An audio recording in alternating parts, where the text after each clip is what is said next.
సాయి బిడ్డలందరికీ కూడా సాయినాథుని ఆశీర్వాదాలతో మనము ధనుర్మాసానికి వచ్చేసామండి. మరి తిరుప్పవై అను ధనుర్మాసం చాలా గొప్పగా చేస్తారు. అయితే తమిళియన్స్ బాగా చేస్తారండి. మనం కూడా మన ఇదిలో మన వాళ్ళు కూడా ఆ తల్లి అంటే లక్ష్మీ సమానరాలు కాబట్టి అందరూ పూజించుకోవచ్చు ఈ ధనుర్మాసంలో గోదాదేవిని. అయితే ఆవిడ కథ, ఆవిడ ఎలాగా ఏమిటి అనేది మనం తెలుసుకుందామండి. పూర్వం అంట ద్వాపర యుగంలో ఒకనాడు బృందావనంలోని గోపికలు శ్రీకృష్ణుని తమ భర్తగా పొందాలని, చూడండి, గోపికలు శ్రీకృష్ణుని భర్తగా పొందాలని ఆ గోపికలందరూ కలిసి తెల్లవారుజామున యమునా తీరమునకు వెళ్ళి స్నానమాచరించి పరిశుద్ధులై కాచాయని వ్రతం చేశారట. వారందరూ యమునా తీరములో ఒకరి చేతులను ఒకరు పట్టుకొని గుండ్రంగా తిరుగుతూ కృష్ణుని లీలల్ని పాటలుగా పాడుచున్నారట. భక్తి పార్వస్యంతో నిత్యము తల్లి, ఓ జగన్మాత, నందగోవుని కుమారుడు అయిన శ్రీకృష్ణుని మాకు భర్తగా అనుగ్రహించు అని పాడుకుంటున్నారటండి. అని కాచాయని దేవిని ప్రార్థించుచుండిరి. అలాగా ఆవిడ్ని ఈ విధంగా వారు భక్తి భావంతో నెల రోజుల పాటు ఈ వ్రతం చేశారటండి.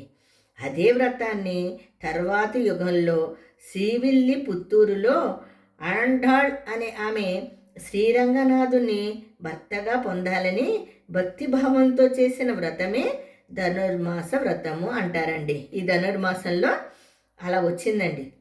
సూర్యభగవానుడు ధనుర్రాశిలో ప్రవేశించి తిరిగి మకర రాశిలో ప్రవేశించు వరకు ఈ నెల రోజులను ధనుర్మాసం అంటారండి, లేదా మార్గశిర మాసం అని కూడా అనొచ్చు. గోదాదేవి కూడా తనను తాను ఒక గోపికగా భావించుకుని శ్రీవిల్లి పుత్తూరును నందగోకులముగాను, అచటి దేవాలయమును శ్రీకృష్ణ భగవానునిగా కోటగాను, శ్రీరంగనాథుని కృష్ణునిగాను భావించి ఈ ధనుర్మాస వ్రతమును ఆచరించినదటండి.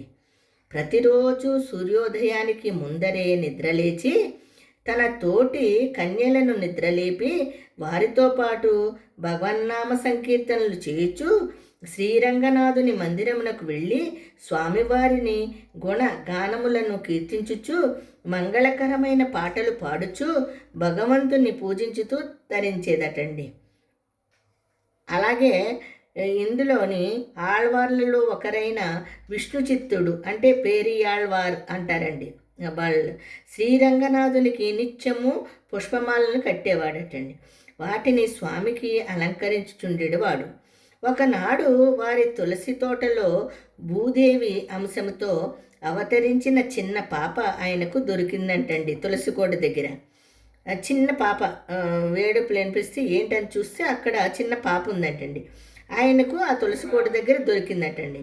భగవత్ సంకల్పం గావించి ఆమెకు కోదై అని నామకరణం చేశాడటండి. కోదై అంటే అనగా మాల అనే అర్థమటండి. అల్లారముద్దుగా పెంచాడట.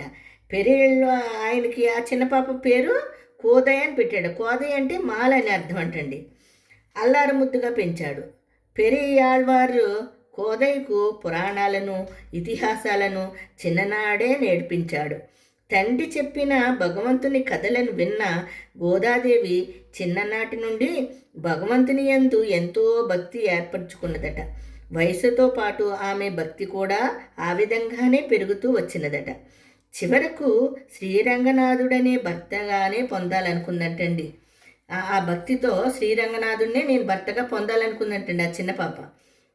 పెద్దదయ్యి ధనుర్మాస వ్రతాన్ని ఆచరించేవారు సూర్యోదయానికి ముందే నిద్రలేచి కాలకృత్యములు తీర్చుకుని అభ్యంగ స్నానం ఆచరించి పరిశుద్ధ వస్త్రములు ధరించి నుదుట తిలకము దిద్దుకుని పూజా మందిరంలో స్వామివారి పీట ఏర్పాటు చేసుకుని రాధాకృష్ణుల పటము కానీ లేదా ప్రతిమ కానీ ఉంచి అక్కడ పూలతో అలంకరించి ఆ పీట వద్ద కూర్చుని దీపారాధన వెలిగించి పీటపై శ్రీరంగనాథుడు గోదాదేవి ఉన్నట్లు మనసున తలుచుకుని మీరు ఏ కార్యము కొరకు ఈ వ్రతం చేస్తున్నారో ఈ కార్యము విజయవంతం కావాలని మదిలో తలుచుకుని తిరుప్పావై అనే ఈ ప్రబంధ కావ్యాన్ని ప్రారంభించాలి. రోజుకు ఒక పాసురము చొప్పున తాత్పర్యంతో సహా చదవడం పూర్తి అయిన తరువాత కర్పూరం వెలిగించి హారతి ఇచ్చి నమస్కరించుకుని తీర్థప్రసాదాలు తీసుకోవాలి. ఈ విధముగా ప్రతిరోజు పూజించి చివరి రోజున ఉద్యాపన చెప్పాలి. చివరి రోజున స్వామికి పాయసన్నము నివేదించి అవకాశం ఉంటే 5గురికి విందు ఏర్పాటు చేసి తరువాత వారి ఆశీర్వాదాలు పొందాలి.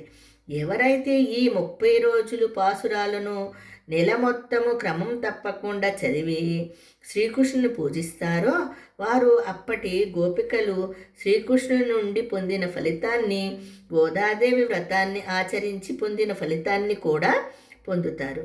కేవలము 30 పాసురాలను అధ్యయనం చేయడంతోనే పుండరీకాక్షుడు పర్వత శిఖరాల వంటి బాహువులు శిరస్సులు కలవాడు శ్రీవల్లభుడు చతుర్భుజుడు అయిన శ్రీమన్నారాయణుడు వారి వారి కోరికలు నెరవేర్చి సర్వదా ఆనందాన్ని ప్రసాదిస్తాడు అనుటలో సందేహము లేదు. అందుకని అందరూ అంటే సాయి భక్తులందరూ కూడా చక్కగా మరి తిరుప్పవై ఈ ధనుర్మాసంలో గోదాదేవి పూజ చేసుకుంటూ ఆ తల్లిని తలుచుకోండి. గోదాదేవి ఎవరో కదండి, మహాలక్ష్మి. ఆ తల్లి ఆశీర్వాదాలు మనకు ఉండాలని, ప్రతి ఒక్కరికి అందాలని, ఆ సాయినాథుని ఆశీర్వాదాలు ప్రతి ఒక్కరికి అందాలని మీకోసం ఈ యొక్క చెప్పడం జరిగిందండి. అందరికీ సాయిరాం.